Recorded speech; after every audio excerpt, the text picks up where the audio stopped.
hasn't been done yet, and I've learned over the years to not get too excited about any opportunity before it's, the money's in your bank account. But having said that, the numbers are looking pretty good right now if we can pull it off. So I hope that's the case, and get back to brewing beer soon enough, hopefully. Well, that's good to hear. It's an interesting time for a lot of businesses. I think I said, like, all the restaurants that are closed are delivering, and Camel's never had like a delivery service before. The best you could do is like hire a taxi kind of a thing. And that's all we've got. And now wait, sorry, you're saying there still isn't any delivery? There is now, only because there is of this now. crisis.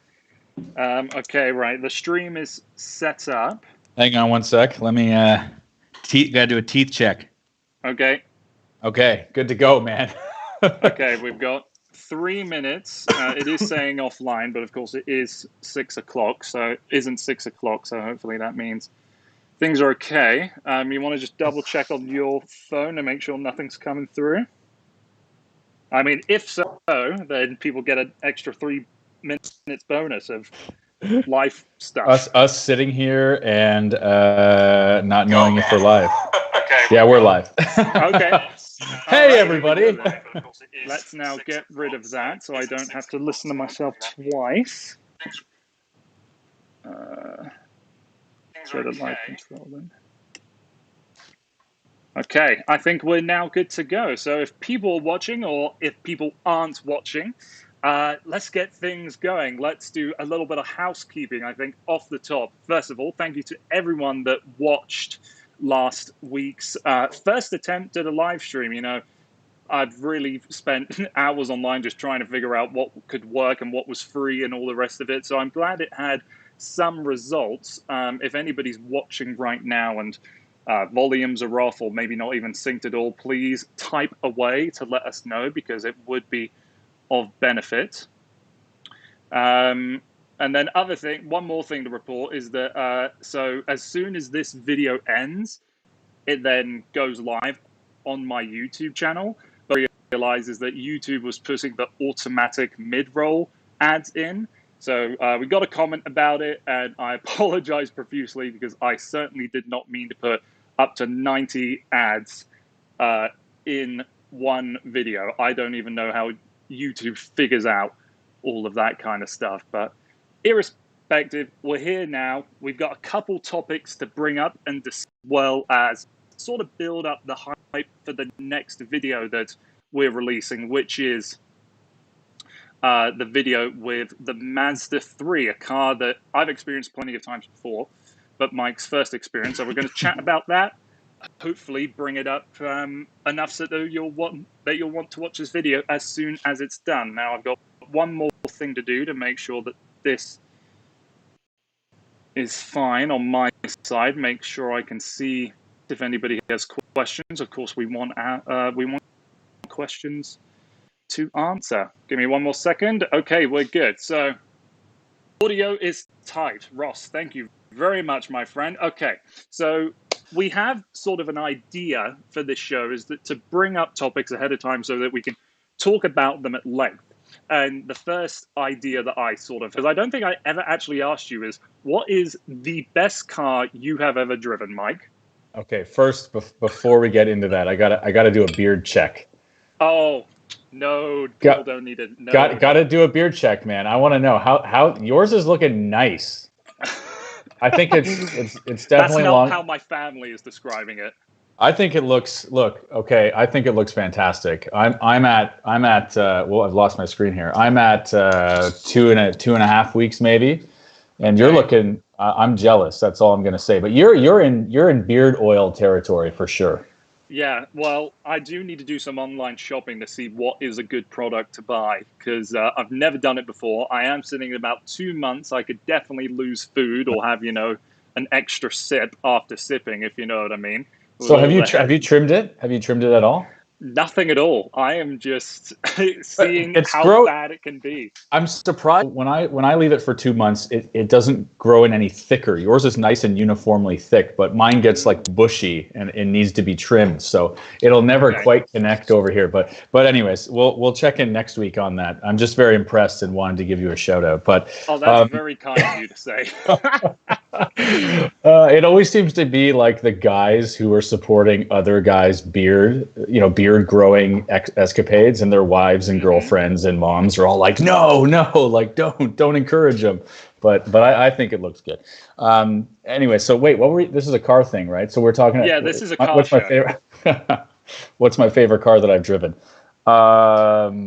Because that topic can really be split up as like, what was the most special car? What is the best car? And you can really divide things up. But I just said best because I feel like that could be an interesting talking point, and then maybe segue into other things. I mean, this is who haven't not driven, a ton of crazy supercars and things that I think people would normally think of when you think of what your favorite car is. But I had an opportunity to drive an AMG GTC couple summers before or one summer before last, which was mind blowing.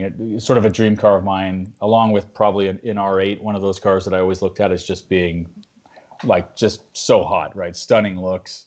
It's got that 4-liter bi-turbo engine that Mercedes has stuffed in just about everything, and there's a way that engine responds that's so linear and sort of unturbo-like, and it still manages to sound absolutely fantastic. So like all around performance, man. It's got like 550 horsepower. It's got the wide track with the rear steer. This particular model was the roadster version, the C version. What is it, 0 to 100 in like 3.7 or 3.6 or something like that. So other than being intimidating to drive through like parking garages and drive-through restaurants because of just how wide it is. I mean, just fantastic. I think genuinely like a very classic design, like a timeless design that I think will look just as good in 30 years. And the interior is like kind of like a jet fighter with this big, huge, chunky center console, and it fits me as a tall guy. It fits me, which is really nice. Not much for trunk space, but there's just a like outrageously long hood that drops from your field of view. So I would say for the all-around package, that it's not a supercar, maybe a super sports car, I guess is how you'd classify that, but probably one of my favorites that I've ever driven, without a doubt. Certainly like a 911 fighter sort of car, not quite a supercar, but definitely more than a sports car sort of a thing.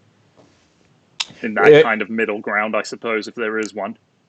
Yeah, I mean, I kind of maybe like, I guess how would it compete against something like an F-Type SVR or maybe like a well-spec'd Carrera S or something? Not the turbo. I mean, there is no such thing as an entry R8 anymore. There used to be, but I mean, even the cheapest R8's not out the door for anything less, I think, than about $220,000 these days. Whereas the GTC starts at about 170, I think. And I think for the standard GT and GTS, I think it's right around 150. So at that price point, that power, that performance, I think it's probably a better direct competitor to the 911. But they're very, very different. Totally. I think the GT is more outrageous, without a doubt. I think the 911 is is certainly more livable. And is the 911 still what you kind of classify as your dream car? Is that what you once said to me? I said attainable dream car. I think increasingly becoming not attainable because they're kind of outrageous, right? So what's a base 911 Carrera like? Starts at a little over $100,000, right? I think it's 92, 95, something like that. Yeah. So when they've always gone up. Everyone's attainable is slightly different, right? But I feel like that's the price level where you're like, okay, maybe if I work really hard and like. I'm fortunate enough to be able to have 2 cars or maybe 3 cars. You can spend a little bit of money on something and maybe regret it later. But yeah, I just think we've had this conversation before, but I grew up not getting the Porsche thing. I just didn't get it. I thought they were boring. I looked at the sort of evolutionary thing that Porsche is famous for and just thought it was not for me. They were not and this was like the 90s, right? I was playing like Need for Speed, and you had like Ferrari Testarossas and Lamborghini Diablos, and then you had the 911, and I was like, this is so unspectacular. This is nothing. I'm not interested in this. But now, having driven them and having spent a little time around them, you just realize how impeccably well put together they are. It's kind of understated, if you can say that, relative to some of their direct competition, and just like they just handle so well, and just like such a good quality experience from top to bottom. Now I get it. I've never hated the 911. It's rarely been the car for me. It's rarely been the thing where I think to myself, if I had $150,000, let's say, I would buy one. Right. But then, saying everything that you just said, would you still have one over the GTC? If I gave you each key in each hand, which one would you take? Oh man, I think the better question is like, okay, you've got 170,000. What do you've got to pick one? I probably pick the GTC. I think it's more special feeling to me. I think there's a sense of occasion to it.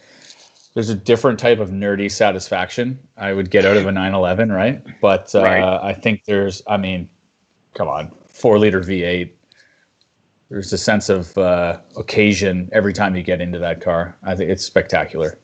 And I totally agree with what you said, like a timeless design. But I think the original model year of the GT and the GTS are the best looking versions, because you know when the GTR came out and it came out with the Pan America grille, that vertical slated, it looks fine in my opinion on the GTR, but as soon as it got onto the lower spec ones, which is what they turned to in a couple years, and they lost kind of the horizontal element and then like all the little stars. Yeah. That to me is classically beautiful, but because that grille is a bit too much on every normal GT, I'd go for an older one. Huh. That seems to happen a lot. A lot of people hold the opinion that as it goes through its various cycle upgrades, right, its mid-cycle upgrades and so on, they tend to like add things to it. Yeah. You know, a new vent here. Yeah, like a new vent here, a more complex front and rear light assemblies, and so like it happened with the F-Type, right? And a lot of people complained when the F-Type had its mid-cycle refresh, and I don't know what year it was, 2016 or something like that, 2017. That's an old car now, which is crazy. Still looks so good, but I remember people thinking it had lost some of that like classic sports car look, and now it looked meaner and more aggressive, but there was a little bit less perhaps kind of natural beauty. But anyways, what about you, man? Well, before we move on, I want to quickly just say like how the F-Type in my mind, and I think others, became a less beautiful car, because a really weird thing is that if you look at the headlights of the old one, they've got that big central bulb and it looks like a pupil and an eye. But then when you got further on and they were kind of those J blades and they didn't have that very specific bulb in the set, it's like when you watch a horror film and the eyes are glazed over, like there's no color, no black, it's just white. That's how I see sort of the update. But then the new F-Type, the one that's, you know, a radical redesign, even though it's the same platform, really thin. Yeah. Something about it that doesn't quite look right in pictures. Yeah, I don't think having the back end where it kind of dips down like that where it used to, and now the horizontal element, try and make it more hexagonal, if that's a real word, ruins it for me. But we can move away on that conversation, then answer what I think is the best car I've ever driven. And it took me a while to think about it, because there's two that come to mind, and they were very good for very different reasons. One of them was the Shelby GT350R that I had for a day, because a guy lent it to me. And that video's up on my channel. Anybody that wants to see it can see it. And loved it to death. Thought it was utterly gorgeous. An incredibly special car where, you know, my family has owned Mustangs for years. I kind of had the suspicion that it would just feel normal, but it didn't at all. And that's like a car I'm constantly monitoring. I don't know if I would get the R, because it seems as though those are the ones that are going to hold their values, where the normal GT350s aren't as much. And right now, what was an $87,000 car on the used market right now is around like 65, 67, something like that. Mm. So that's one. But the second car is the Alfa Romeo 4C that I spent an afternoon on the racetrack. And it was the most entertaining a car has ever been for me because it just felt so violent when the turbocharger was Yeah. engaged, and it really felt like the car was going to rip itself apart. But I only ever experienced it on a track, and I really want to know what it's like on the road and how terrible it would be to live with, so I Yeah. could give the full position to the GT350R. So I've never driven the 4C, and everything I've read about it is more or less that. Like, this car is awesome, but it is like a death machine, and it hates you, and it vibrates, and it's really loud, and the steering is like 1,000,000 pounds. And if you're going below like 40 kilometers an hour, you like can't turn in parking lots, and it like tram lines a lot, so I've never driven it, but that's certainly what I've read. Well, in most instances where you drive, like you use sort of your forearm muscles to Mhm. turn. Like in that 4C, it felt like you were really using your pecs to turn the steering wheel to get just a little bit more strength on it. Right. So, yeah, the interior was trash. I said in my little video that I made, it felt like a plastic Barbie car, like what you'd give a 5-year-old, one of those little toy electric things. Mm. But I just thought it was such an incredible experience that the friend of mine that came along that was just watching on this track day, I paid extra to just put him in that seat so he could realize how terrifying of a car Mm. something could be. So that was a very memorable experience. So it's interesting how we have that divide of a Mercedes, a Ford, and then an Alfa of what we would Mm. consider. But I'm saying that because I certainly haven't driven every single car on sale. I haven't really gone close to Ferraris or Lambos, but I think a Yeah. 4C, when it gets to like a $30,000 car, and seeing that it's an Alpha, it'll probably be that in 20 minutes. That'll be a fascinating second car to uh, own. Alpha is still unfortunately not renowned for their reliability. I've had issues with like everyone that I've ever been in. Like, and they might be a minor kind of, if you only have the car for a week, you're like, oh, the infotainment screen just went black for a minute and then magically reappeared. No big deal. Or, oh, the check engine light's on and then it disappeared. I had little things like that, and it's funny because I remember I'd in reviews I'd comment on that. I'd say something like, what I just mentioned here, and comments would be like, they're not that bad, like, I've had mine for such and such amount of time and I've had no issues. And I'm like, whatever, man. Like, Yeah. sure. Every single time I get into one, but well, everyone says close to the same thing with JLR products. Did you ever experience that exact same thing? 100%. Yeah. Okay. So, which was it? I think it was a Velar. Yeah, it was a Velar because it had back screens in the center console. Yeah. Doesn't your old man have a Velar? He does, and Yeah. that's Okay, why so I'm bringing up this you know subject. what I'm talking about, okay? Because I got in this thing, and by the way, I love the car. Beautiful. I think it's the most beautiful SUV on the road, and easily.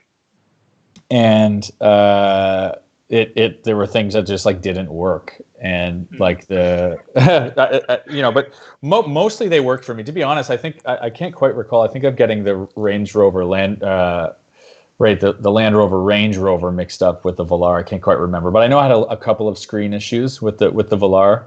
And I know people, especially people in cold climates, complain about the recessed handles not popping out. And so on that vehicle, it's cold where you live. So will the screens take forever to turn on, or are they hard to use? So I think my dad bought that car in October. This coming October, he would have had it for 2 years.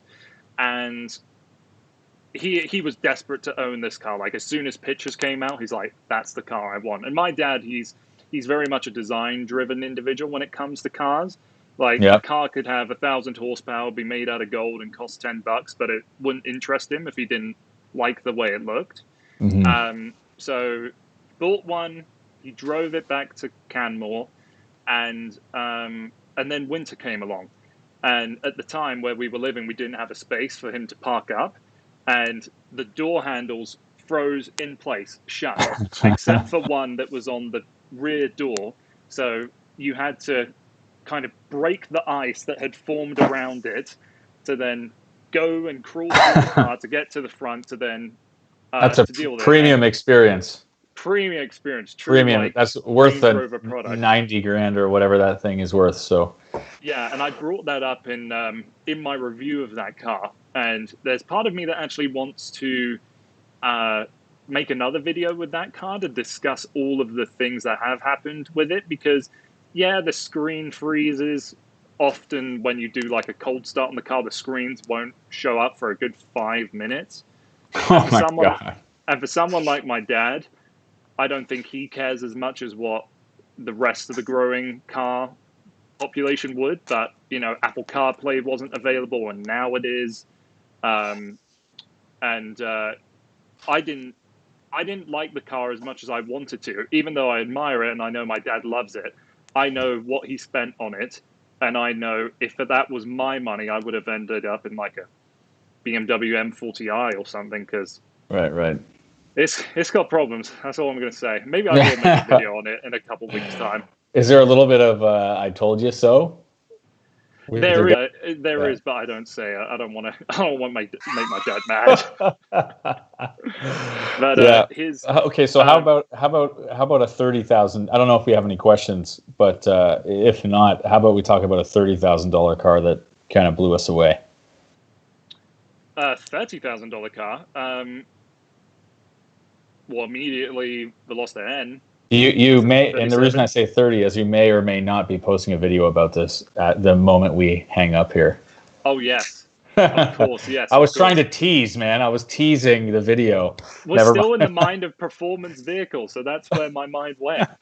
Yeah. No, the Mazda 3. Yes. I mean, man, I had driven the previous generation, and it was like a, tidy little car.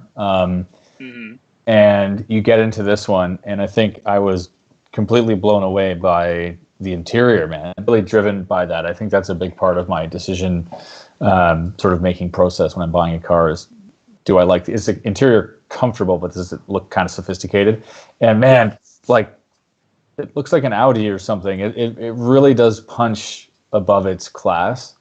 Really, really nice materials, especially the vehicle we had it in had the red leather. Red leather, yes. Red and black kind of two-tone look, and really like sort of premium feeling switchgear, and steering wheel's very nice. And man, that thing is it really embarrasses. I think the point we make in the video is why, if you've got like $35,000 or $40,000, don't waste your money on an entry level luxury brand. Like, don't get a stripped out A3 or an A class. Go and take a look at a Mazda 3, and in my opinion, it may not give you this sort of badge kind of. It's not going to fulfill the badge snobs out there. It doesn't have that sort of, I guess, presence. Oh, it's not a good sign. Uh-oh. Hello? We're back. We're back. Okay, we froze for a sec. Sorry about that.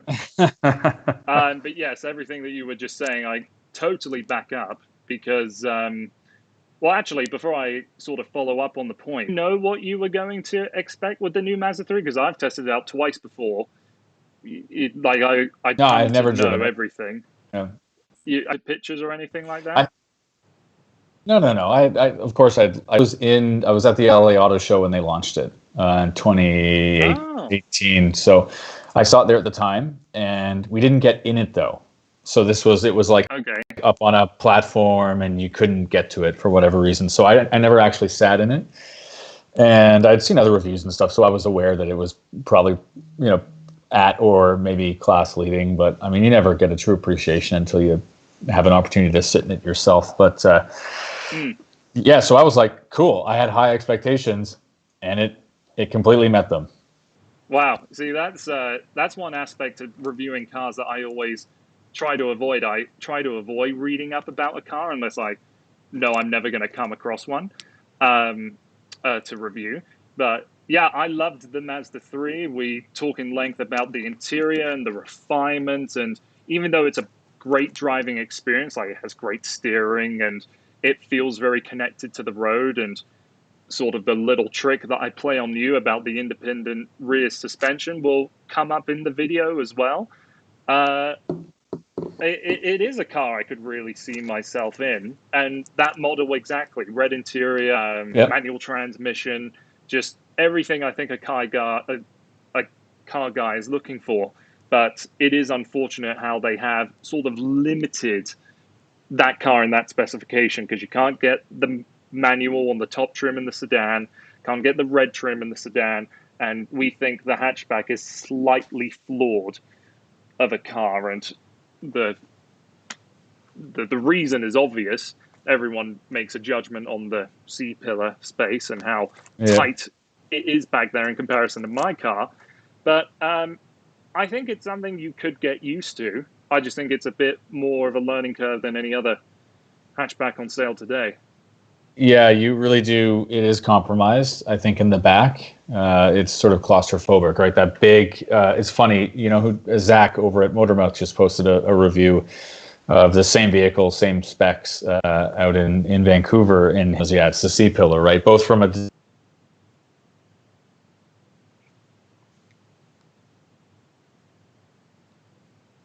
like you close the door and you can't, if you look left or right, you can't see anything. Like the window in the rear is super small. But other than that, I think it looks great. It looked cool in that Stormtrooper spec with like the white pearlescent paint, job, and the wheels, which are really cool. I mean, even sitting on winter tires, it still looked pretty badass. I mean,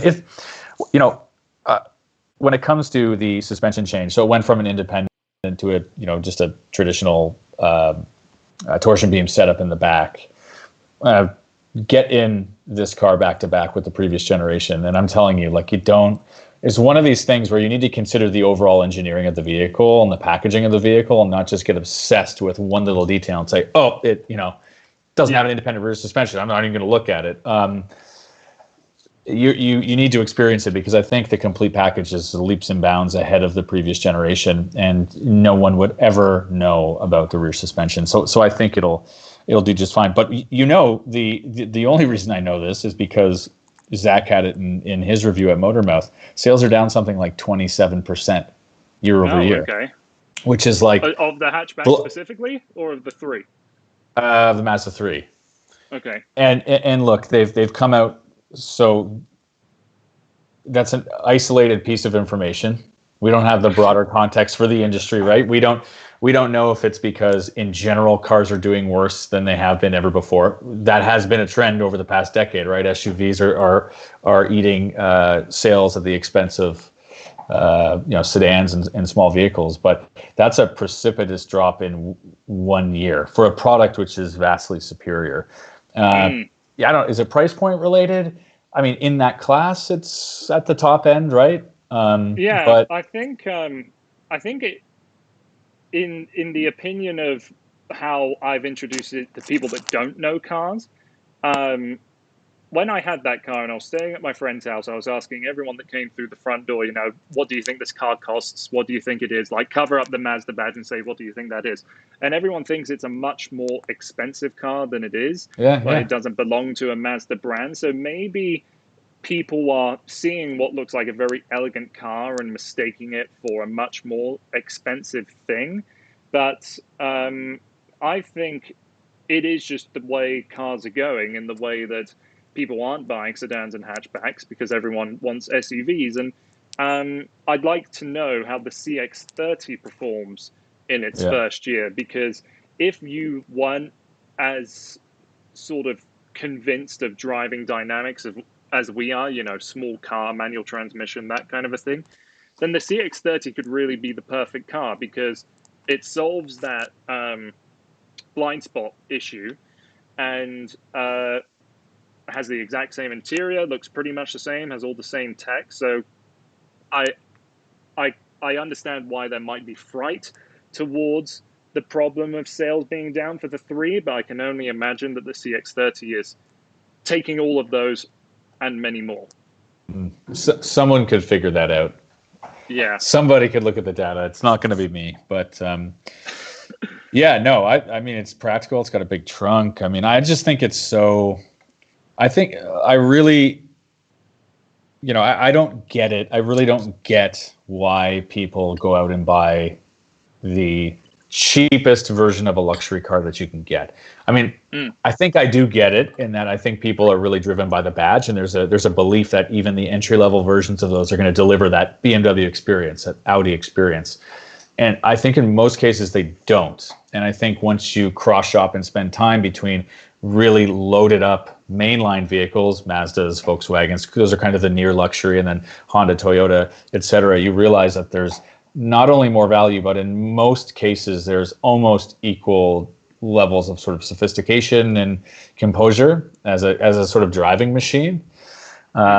So again, I have a bias towards trying to like push people into well-spec'd mainline vehicles because I just believe that it's a better buy. You're a practical man. Not really.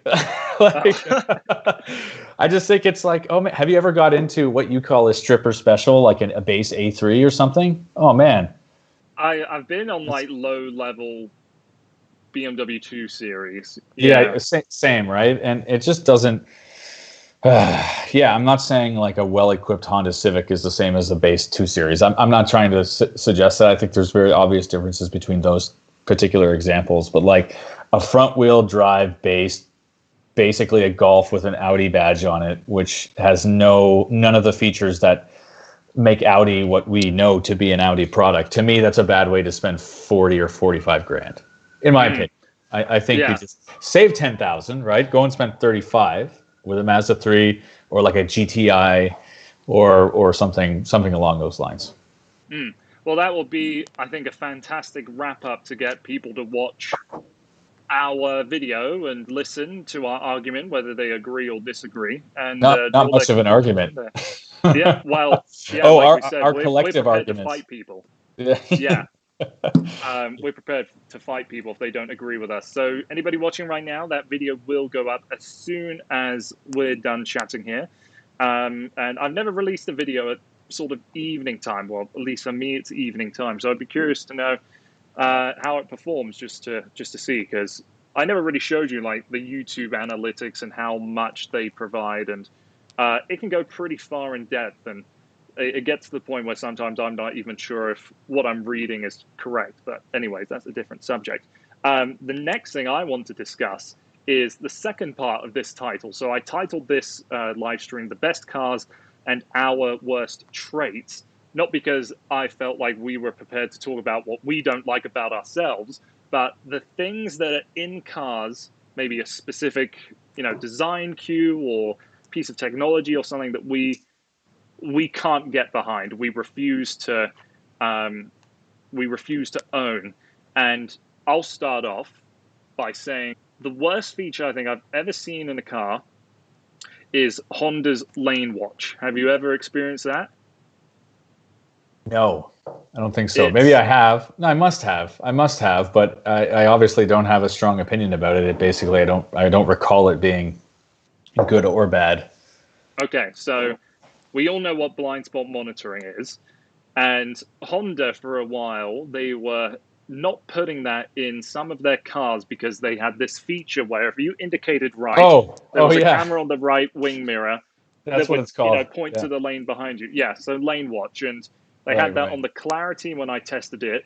They've just killed it on the Insight, the other car that I tested it with, and I get why it exists, but there's too much of a lag between when you engage the indicator and the thing showing up on the screen to the point where it only becomes useful when it's longer needed, and that's like a potential distraction.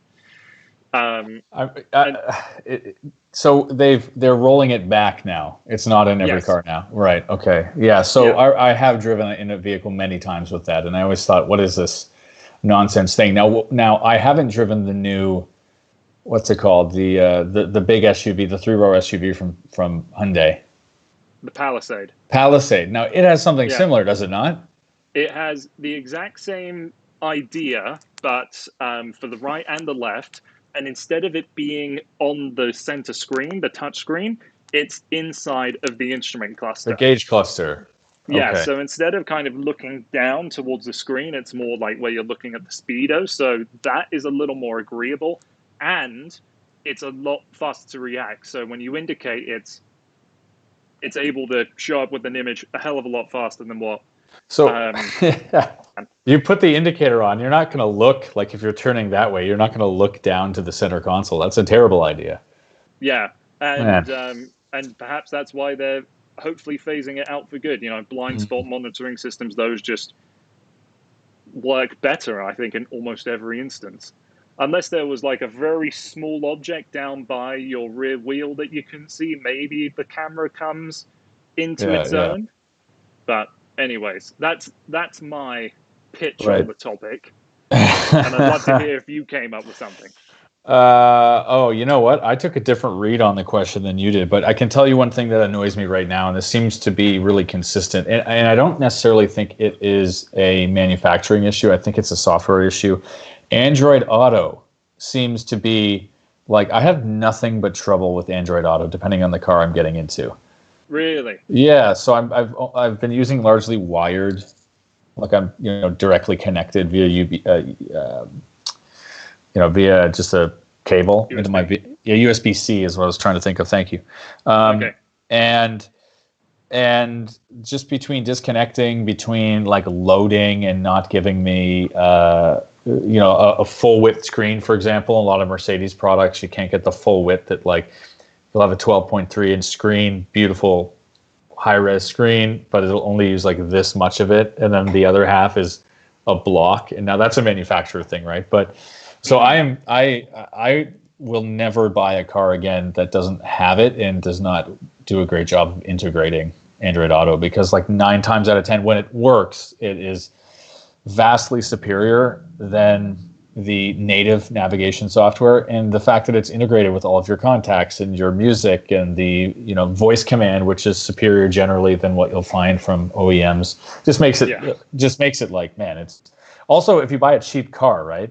Like if you buy an inexpensive vehicle and it's compatible with Android Auto, bam, you've got navigation. You don't have to bother with anything else. And on that sort of topic of voice commands, me with a British accent, no voice command system in any car has ever worked. So I've never bothered to rank it or talk about it, because I know I'm kind of a odd case scenario, that I'm speaking Canadian words in some extent in a British accent. But Siri is the one thing that understands me. So having that through Apple CarPlay has saved my life in many, many circumstances. But I didn't realize that Android Auto caused so many problems. Is it specifically for you, or is it a widespread thing? No, it seems to be like people tend to have quite a few issues with it. It just depends vehicle to vehicle and what phone you're on, what version you have updated. It's just not rock solid. It's not rock solid. It's getting better though. And just about everybody's offering it now, right? Yeah, Mazda for a long time didn't offer. Toyota didn't for Apple a long CarPlay. time, right? Toyota's finally getting around with it. Like every update of their new car comes with. Well, actually, no. Not all of them come with Android Auto. Most of them only come with Apple CarPlay for whatever reason. Class divide. That's what it is.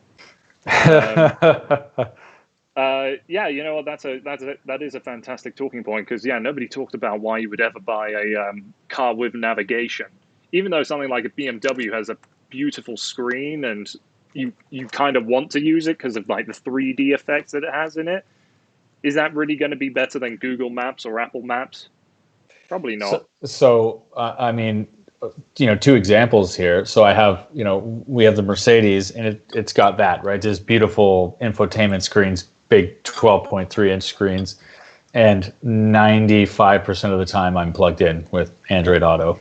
The other vehicle we have is a Santa Fe, and we specifically didn't get the top trim because one of the features it comes with is the larger screen with like full navigation, and I was like, I'll just plug it in Android Auto, it's fine.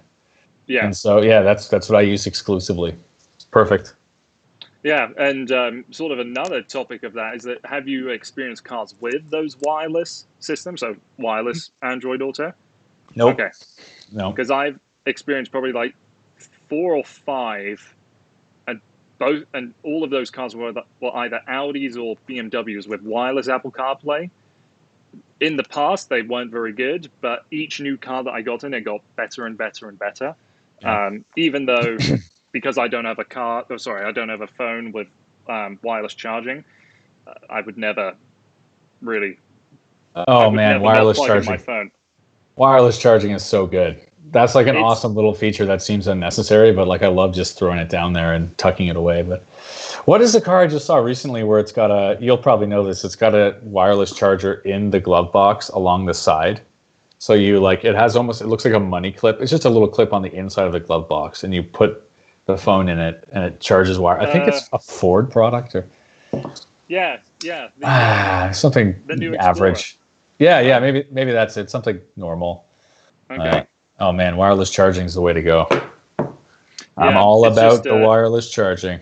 I'm a very slow adapter to new technology. In the way like I buy my phones outright. I'm one of those individuals, so I'm not particularly interested to spend Okay. another 1,500. I take my wife's hand-me-downs. She's like big into tech, and she'll often have the newest phone, and so I'll just say, "Hey, can I get that?" It's still in pretty good shape, and actually, I'm proud of myself. I've had this for I don't know 3 years maybe, and only a slight little crack. We're good to go. My phone, iPhone 6s, if anybody cares, kind of battered to hell. I've had that for probably like 4 years now, I think. Whenever the phone was replaced, I got it. But anyways, getting off of phones, there's a topic that I wanted to discuss. So we should have maybe said this when we were talking about the Mazda 3 video coming out tomorrow, is that if anybody has a very good comment or a very good question on the video that's just passed, I want to address it here.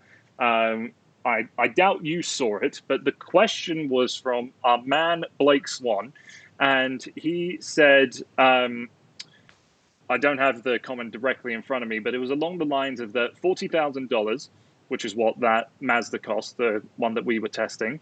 Would you buy one of those brand new or the equivalently priced Lotus Elise? What the hell? So I did some research, and You're talking about about one or two. You're talking about the MX-5, right? Yes, Yeah. Okay. the MX-5. Yeah, the comment came from that video.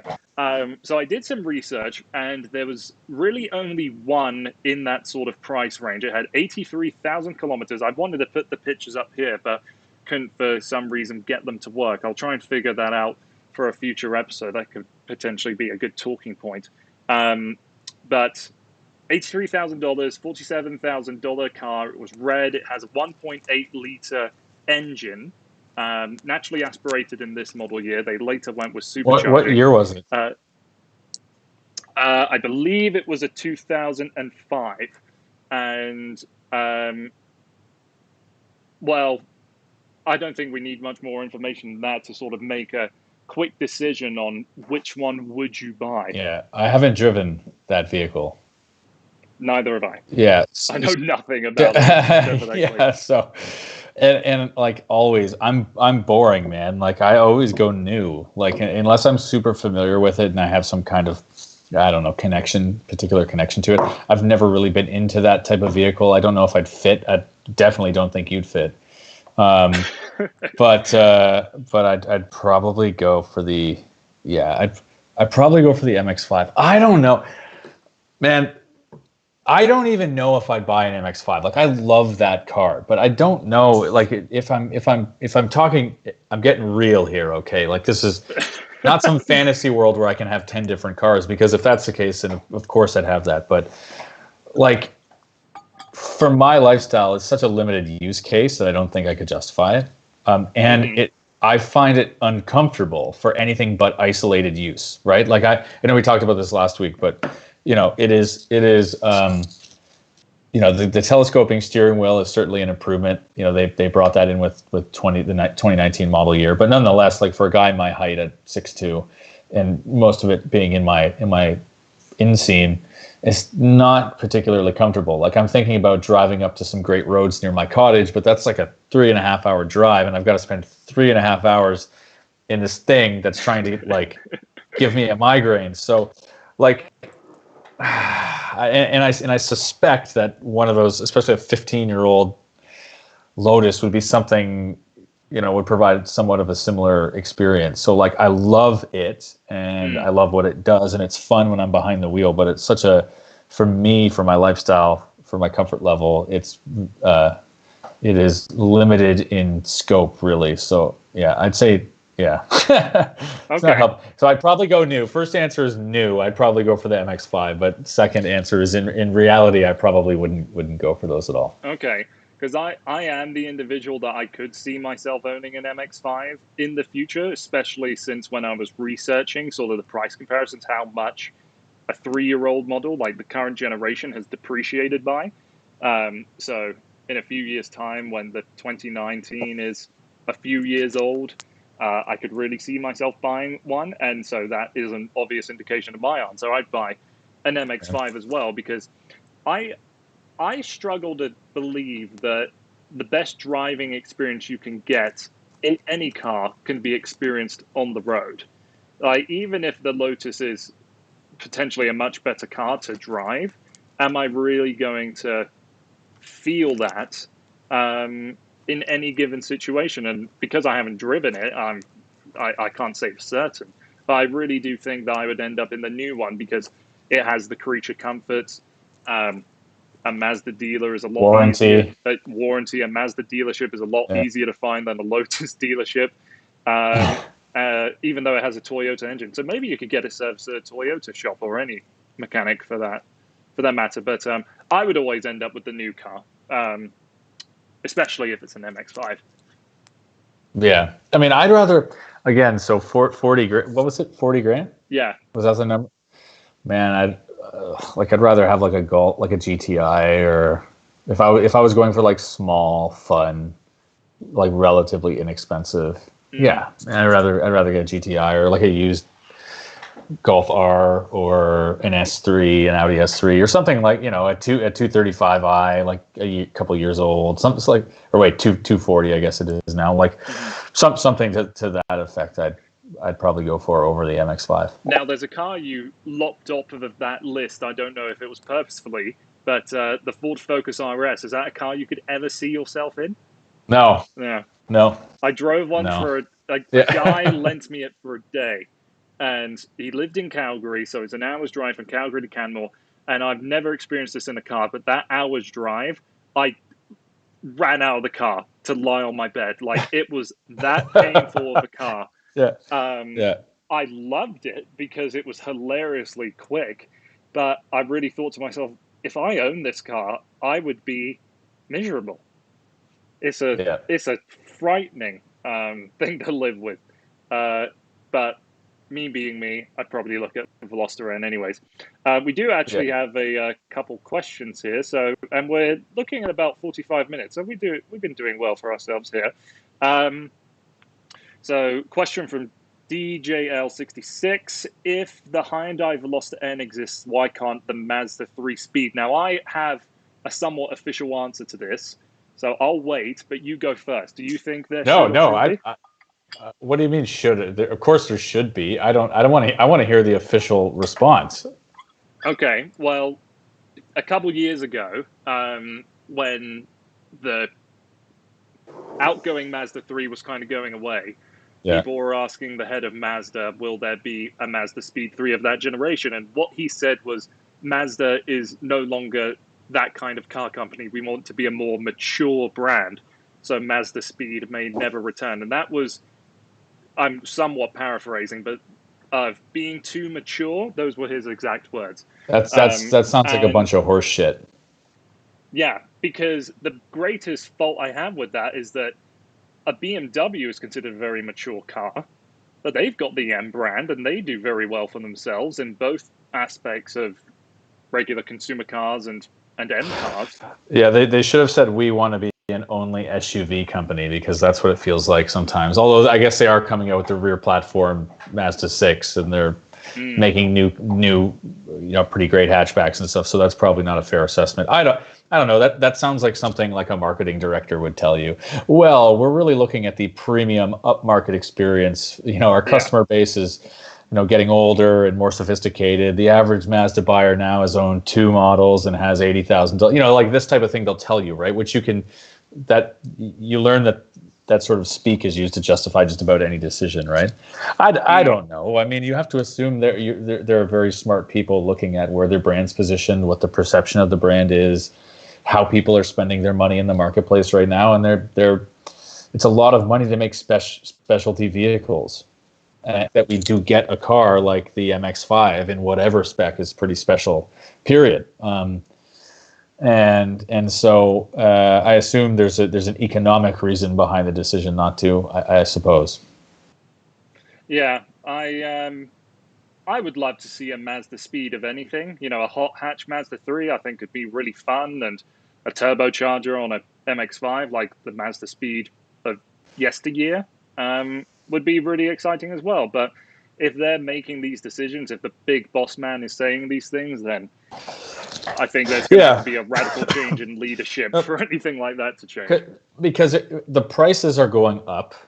They're now in my opinion similar to some Volkswagen products in that they're kind of like a near premium. They sort of sit sort of in a special bracket where some of their models are a little bit more expensive than the direct mainline competition, but they're still a little bit less than a traditional luxury brand.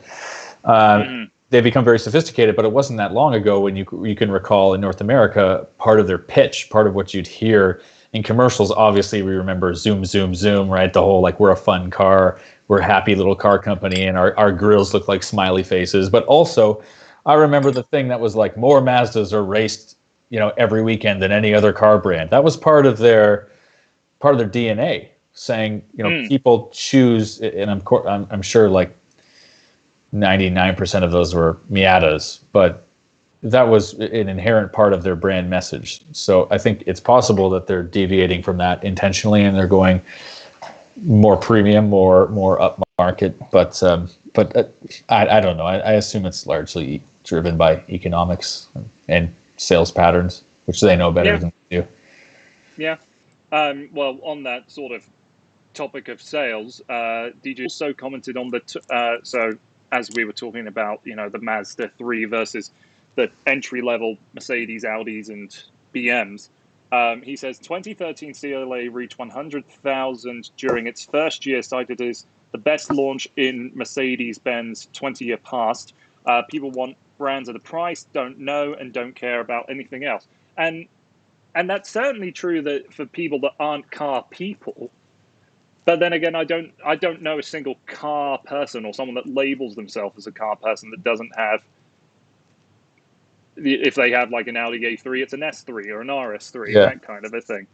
Well, this is exactly what I was saying, and I think what we agree on, which is the biggest segment of the car buying population are not people who are into cars, right? They're people who I think need to make a decision about transportation, and an average person, Mercedes, a BMW, or an Audi as these big powerhouse legacy brands that they are, right? So oftentimes you will get into a $40,000 CLA. I think there was a CLA you mentioned, and not particularly care about the fact that the interior is, pretty subpar relative to the rest of the lineup. Just as one example, right?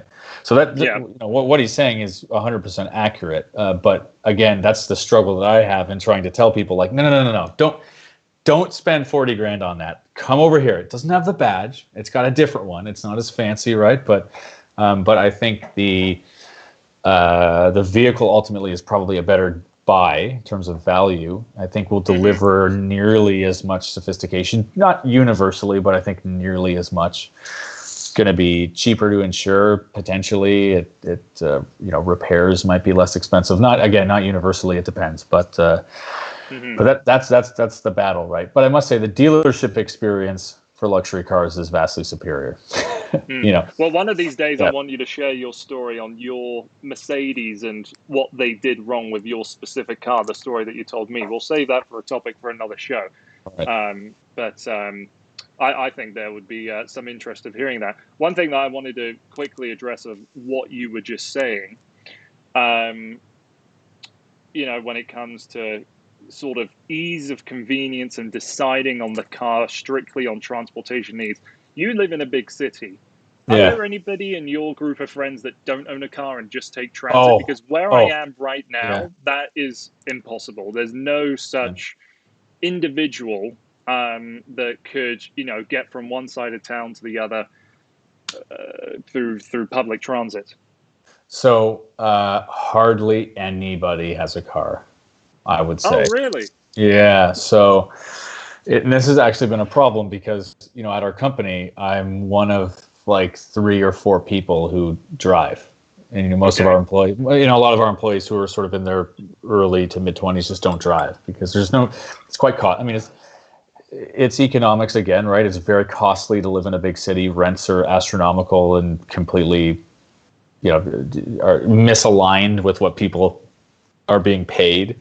And I think there's not a lot of cash left over for one to spend it on a luxury like a car, and I think for two, there isn't, assuming it's, we're not dealing with a global pandemic, there isn't a need. You can say what you want about the TTC. I took TTC exclusively for the better half of a decade when And TTC is at Toronto. Yeah, so that's the Toronto Transit Commission. That's the Okay. acronym for the general transportation network, right? Streetcars, Right. subways, buses. It's perennially underfunded and costly and inefficient relative to Classic government. anywhere in Asia. Yeah, so it's really a piss poor system. However, it'll get you where you need to go. It's just a matter of time. So I think it's pretty easy if you live close to where you work to just rely on that system. But it's costly to have for car ownership in the city, right? Your insurance is higher. You got to pay for parking because if you're part of the few that actually own a house, that's a whole other thing. I live in a condo, so we have 2 cars. So one space we own, but the other we pay $150 a month to rent, right? Right. So parking on the street, free parking is not a thing. And if you do find it's like an hour or less on small residential side streets. So if I want to go to the Eaton Center Mall, for example, on a weekend, it's like 15 or $20 flat rate parking. So you spend so much money. I don't, very few people, I would say, more people than not just elect to take transit. Yeah, it's just a part of the commuting world that I never knew because like when I was at college, I lived on campus. So unless I was going to a friend's house in a very different region of the city, I would only ever really take transit for that one very specific purpose. Canmore only got buses 2 years ago, and they barely operate in town. But that's a different conversation. We're coming up at an hour here, so there's just I think 2 more things we should address, and then head out. So Timothy Harris, long-term fan of the show and frequent commenter. We chat a bit on Instagram. He says he's getting a 2011 Hyundai Equus, if that's how it's pronounced, and he's thrilled. So you know what that car is, yeah? Yeah. Nice. That's cool, man. I've never driven it. That was like a pre Genesis launch, like top of the range Hyundai. Yeah, exactly. Like large sedan, comfy, soft. Never drove it. Thought it was kind of unusual. Yeah. I bet a car like that he's been able to pick up for cheap For because nothing.